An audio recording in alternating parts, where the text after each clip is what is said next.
Hello and welcome to this briefing on the Airbus Golden Rules for Pilots. The Airbus Golden Rules for Pilots are high-level operational guidelines on how pilots should fly modern technology aircraft, how they interact with complex autoflight systems, and how the pilot flying and the pilot monitoring work together with the aircraft as one team.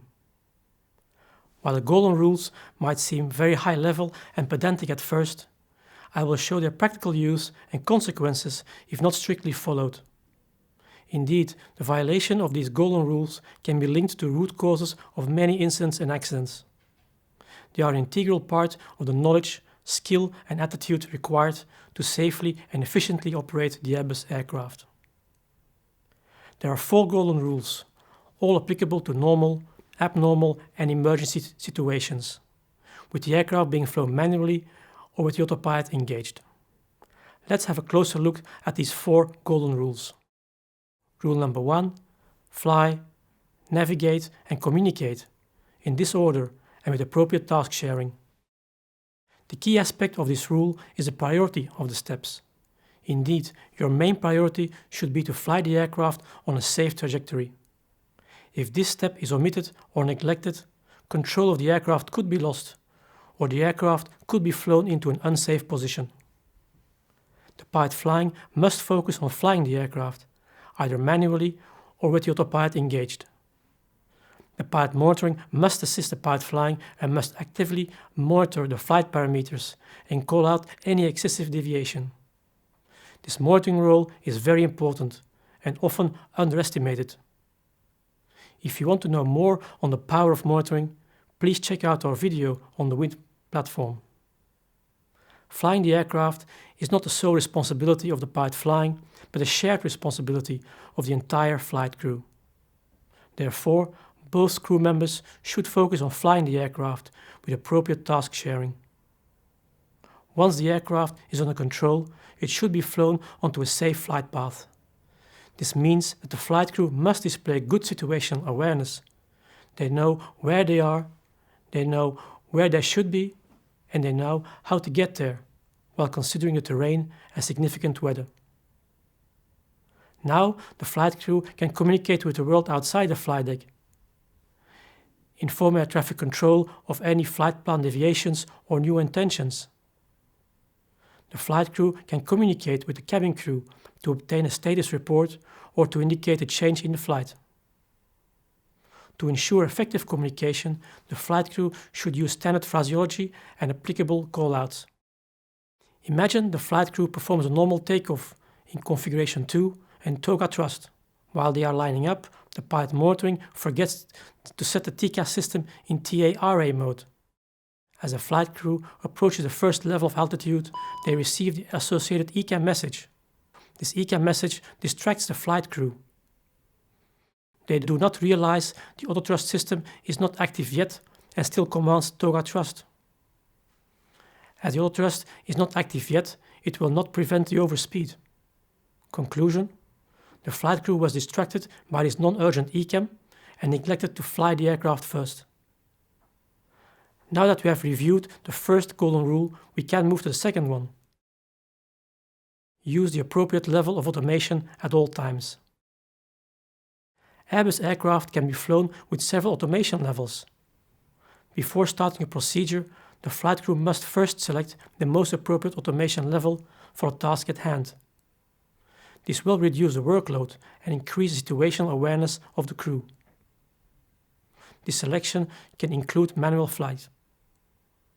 Secondly, the flight crew must fully understand the operational effect of the selected level of automation.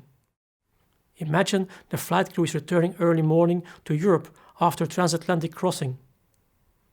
The weather conditions at the destination airport are excellent. Light winds in CAVOK weather conditions, but the landing direction is east, facing the rising sun. This will make the landing harder for the crew, especially after a long night flight. So it might be a good idea to consider an automatic landing, while considering the FCOM restrictions. Retard. Golden rule number 3. Understand the FMA at all times. The control of the automation system is done on the FCU or on the MCDU.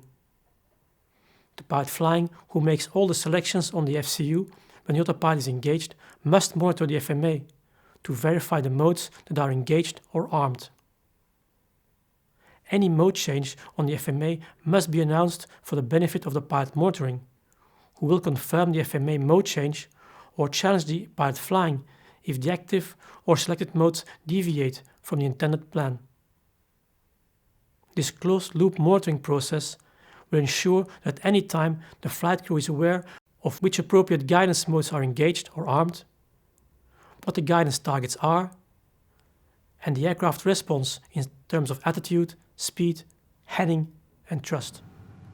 Imagine the flight crew is on a long arrival route in level flight and receives a radar vector away from the arrival route. Shortly after, they receive a descent clearance. Instinctively, the pilot flying winds down the altitude and pushes the altitude knob for a managed descent. The pilot flying monitors the FMA and realizes the aircraft is not descending. After a quick analysis of the FMA, the pilot flying realizes the aircraft is not in nav mode anymore, but in selected heading mode, which does not allow for a managed descent. The pilot flying will now select a compatible selected descent mode, like open descent, by pulling the altitude knob. The pilot flying verifies the FMA to confirm the correct modes are engaged and verifies the aircraft is now descending as requested by the air traffic controller. Golden rule number 4. Take action if things do not go as expected. What should the flight crew do if the aircraft does not follow the desired flight path or desired targets? In operation, the flight crew will not have enough time to analyze the situation, but must recognize it and must take immediate action. For the pilot flying, this could mean changing the level of automation from managed guidance to selected guidance, or from selected guidance to manual flying. The pilot monitoring should communicate with the pilot flying, challenge the pilot flying's actions, and when necessary, take over. Imagine the flight crew is on approach and receives the radar vectors for an ILS approach. As it happens, the flight crew is radar vectored above the glide slope. The pilot flying realizes the situation and applies the interception from above technique. He arms the approach mode and winds up the altitude to avoid the aircraft to level off.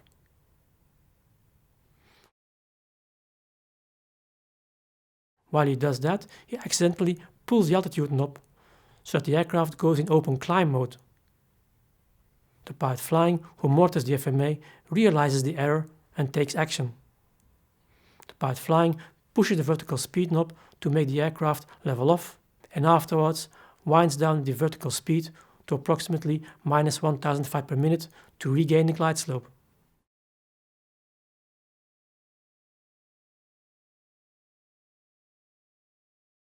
Now that we have reviewed all 4 golden rules, I hope that you realize how important it is to reinforce these golden rules to your trainees. They are part of the basic behavior that the pilots must have to safely fly Airbus aircraft.